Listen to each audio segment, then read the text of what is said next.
Salut à tous la team OL, toi-même chaud pour Lyon Fan TV, très heureux les gones de vous retrouver pour une nouvelle vidéo. J'espère que vous avez passé une très bonne journée. Vous le savez, aujourd'hui il y avait une conférence de presse surprise de l'Olympique Lyonnais à 14h30. On pouvait se demander ce qu'allaient nous dire Jean-Michel Aulas, Vincent Ponceau et Bruno Chéroux.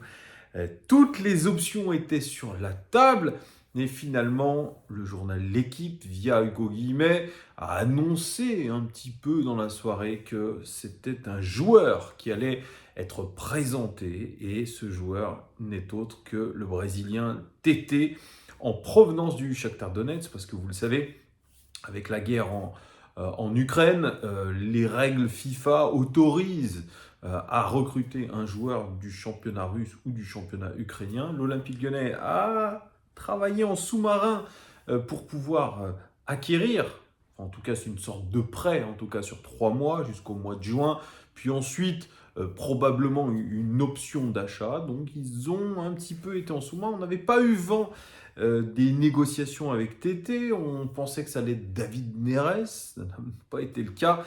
Et il y avait aussi eu des parlementations, je ne sais pas si on peut dire ça comme ça, avec Salomon, l'international israélien, qui joue du côté aussi du Shakhtar Donetsk.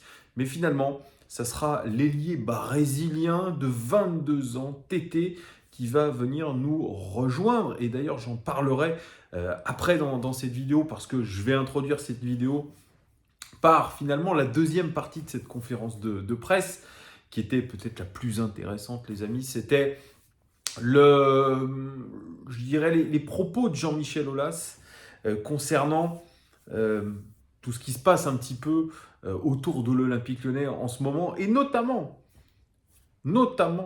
les résultats sportifs et le communiqué des Bad Guns et des 1950. Et ce que je peux vous dire, après avoir vu cette conférence de presse absolument lunaire de Jean-Michel Aulas, c'est bien que c'est une honte. Encore une fois, les propos de Jean-Michel Aulas sont une honte envers les supporters. C'est un manque de respect encore. Quand est-ce que cela va s'arrêter? Toujours cette même méthode, Jean-Michel Aulas. La mauvaise foi, la méthode Coué, et surtout l'irrespect envers les supporters. Parce que moi, ce que je retiens, il y a une phrase que je retiens, finalement. C'est quand Jean-Michel Aulas dit « Si nous ne parvenons pas à avoir nos objectifs, ce sera à cause des supporters, puisqu'ils n'auront pas tiré dans le même sens que les joueurs et que de l'institution. » En gros, Jean-Michel Aulas, il dit que le communiqué des Bad Guns et des 1950 ne sont pas dans le bon timing, que c'est trop tôt pour faire ça. Deuxièmement, qu'ils ont fait ça dans le dos de Jean-Michel Aulas, et que c'est pour lui un manque de respect, qu'il ne respecte pas l'institution et le logo, qu'il tend à influencer le reste des supporters lyonnais, peut-être dans une spirale négative, et surtout, cette ambiance délétère que créeraient les supporters, eh bien, ont une influence directe sur le comportement de l'équipe et des joueurs. Mais c'est une honte de dire ça. C'est une honte. Encore une fois, Jean-Michel Aulas ne comprend pas, ne comprend rien, ne comprend absolument pas que la plupart d'entre nous en ont marre de cette communication ridicule, cette communication insultante envers nous. Il y en a marre. Surtout que les résultats et les mentalités sont les mêmes depuis des années. On a toujours le même schéma. Moi, ce que je dis à Jean-Michel Aulas, c'est que vous n'avez pas de remise en question. Personne au club ne vous dit qu'il faut se remettre en question. Quand il nous dit que le club est ambitieux, parce que c'est toujours la même ritournelle avec Jean-Michel Aulas, il y a le club est ambitieux. Regardez, on a recruté Tété, je ne sais pas comment on peut le dire. On a fait venir Tanguy Ndombele. On est toujours en course pour les places européennes et on va atteindre nos objectifs. En Europa League, on s'est qualifié brillamment contre Porto. Et selon lui, qui a eu une vision, nous allons remporter évidemment l'Europa League. Et troisième chose, encore une fois, méthode Coué, on serait la deuxième équipe au ranking UEFA, la deuxième équipe française, pardon, au ranking UEFA, derrière le Paris Saint-Germain. Sur les 20 dernières années, je crois. Je crois que c'est ce qu'il a dit. Et sur cette saison, on est devant le Paris Saint-Germain en tant que le Français au ranking UEFA. Donc évidemment, les statistiques sont extraordinaires. Extraordinaires. Donc on se doit d'être ambitieux, on va gagner l'Europa League, on va remonter en championnat. Oui, oui, oui, la méthode Coué. Donc, il n'y a pas lieu pour les supporters de revendiquer quoi que ce soit. Évidemment, évidemment. Mais franchement, il y en a marre. Surtout quand en plus, Jean-Michel Aulas enfonce encore plus le coup en disant ceux qui ont écrit ce communiqué, ceux qui se plaignent, ils n'ont sûrement pas connu la remontée en Ligue 1 en 1987 et les 7 titres de champion. Mais qu'est-ce que ça a à voir? Qu'est-ce que ça a à voir? Moi, j'ai connu les 7 titres de champion et je revendique exactement ce que disent les 1950 et les Bad Guns. Clairement. Donc, à un moment donné, je crois que si jamais cette saison tourne au très gros vinaigre, que ça ressemble à une bouillie absolue, que nous ne rentrons pas dans les objectifs, à savoir la Ligue des Champions, parce qu'on est passé maintenant du podium de la Ligue des Champions à accrocher une place européenne. Mais qu'est-ce que ça veut dire, la place européenne? C'est la Conference League, c'est l'Europa League, ou c'est la Champions League? On ne sait pas.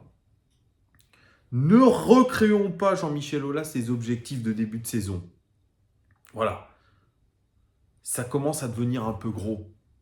Donc, franchement, cette communication, elle nous saoule. Et c'est pour ça que Jean-Michel Aulas, il est en train de détruire tout ce qu'il a créé par le passé. Par cette communication de crise absolument désastreuse. Désastreuse. Franchement, je vous le dis. Il a aujourd'hui intérêt à que l'Olympique Lyonnais remporte l'Europa League.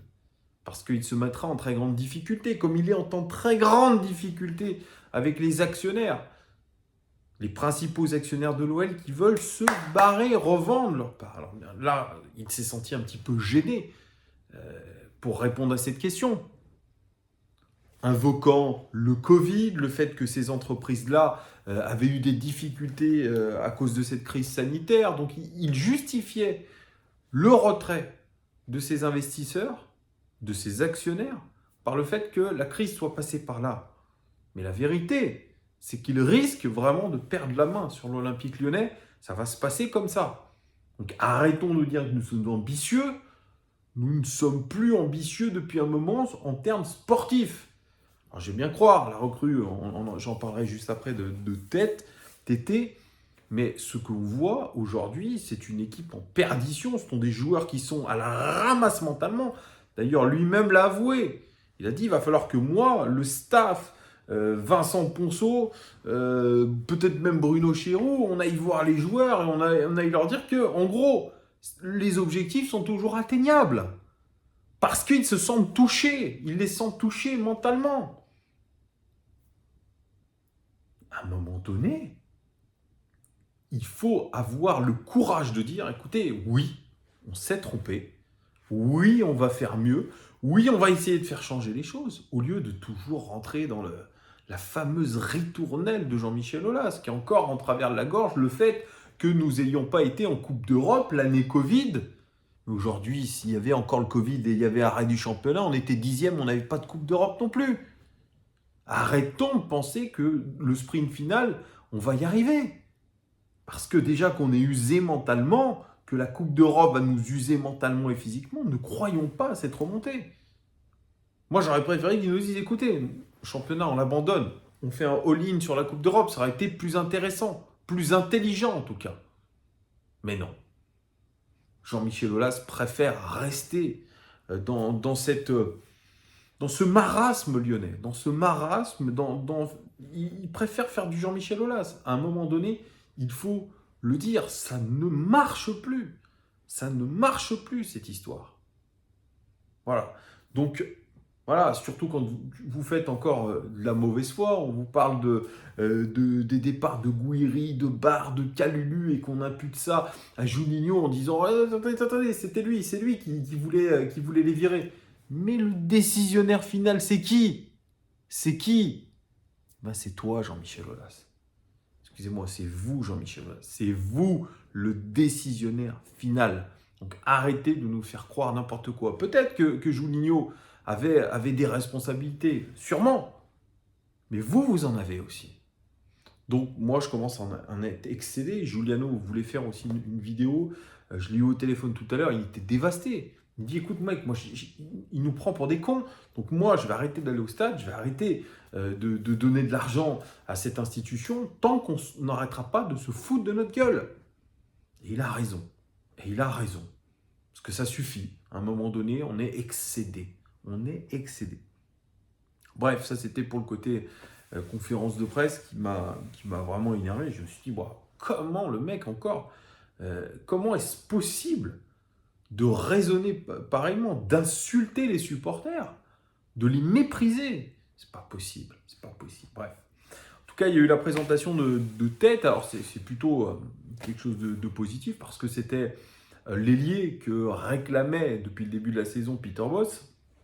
Cet ailier de débordement, cet ailier technique, qui va probablement nous apporter. Alors, il vient du Shakhtar Donetsk, avec qui il a marqué 10 buts cette saison. C'est un joueur qui est intéressant parce que pas très grand, très technique, percutant, très bon dans les petits espaces. Il est capable de marquer, il est capable de passer. Il joue sur le côté droit, mais il est gaucher, donc il rentre sur son côté gauche. C'est un profil que nous n'avons pas aujourd'hui dans notre équipe. Peut-être Ryan Cherki, mais il est blessé actuellement. Mais en tout cas, c'est un joueur qui a confirmé au plus haut niveau. C'est vrai, il y a eu beaucoup d'internationaux brésiliens qui sont passés par le Shakhtar Donetsk, qui est un grand club ukrainien. Et puis, il avait comme entraîneur Roberto De Zerbi, qui est un entraîneur qu'on convoitait, qui a eu d'excellents résultats avec Sassuolo, avec un style de jeu propre. Donc oui, Tête, il est international U23, il a pour lui l'intention de rejoindre l'équipe A du Brésil pour la Coupe du Monde. Donc il a beaucoup d'ambition, ce garçon. Il n'a pas joué depuis un mois. Il y a eu des événements qui ont été assez traumatisants. Il a fallu qu'il s'entraîne tout seul en Pologne. Et pourtant, on lui demande d'être déjà prêt pour le match contre Angers, d'être prêt pour la double confrontation face à West Ham. Voilà, c'était une priorité pour l'Olympique Lyonnais qui, je pense, l'a recruté parce qu'il y avait urgence de diversifier ce poste. Et c'est vrai que dans notre 4-2-3-1 actuellement, on a Kartoko Ekambi qui est capable, lui, d'être un ailier de débordement, explosif, capable d'avoir des stats. Et puis de l'autre côté, on a confié les rênes de ce côté droit à Romain Fèvre qui a fait des bonnes rencontres, mais on l'a vu un petit peu plus en difficulté quand même en Europa League. On aura finalement énormément de concurrence sur ce côté droit. Tété, Romain Fèvre, Tino Kadewere et Ryan Cherki. Donc probablement qu'à la fin de saison, il y aura cessation peut-être de Tino Kadewere. Est-ce qu'il y aura autour de ce recrutement un changement de système de jeu? C'est possible aussi. Comment va un petit peu faire interagir tous les joueurs entre eux, Peter Bosz, avec la vraie question. D'ailleurs, Jean-Michel Aulas disait que, une phrase déjà, moi que je trouve assez lunaire aussi, Peter Bosz essaye de rester crédible. Essaye de rester crédible. Ça fait mal ça aussi. C'est-à-dire qu'il est dans une posture. En gros, on lui met un petit peu plus encore la pression en lui disant, écoute, tu nous voulais un ailier de débordement, tu l'as choisi personnellement, c'est Tête, maintenant tu as tout donné. On t'a tout donné. Maintenant, c'est à toi de faire le job. Tu as un objectif, c'est la Ligue des Champions. L'Europa League, tu as nous qualifié pour les places européennes. Démerde-toi.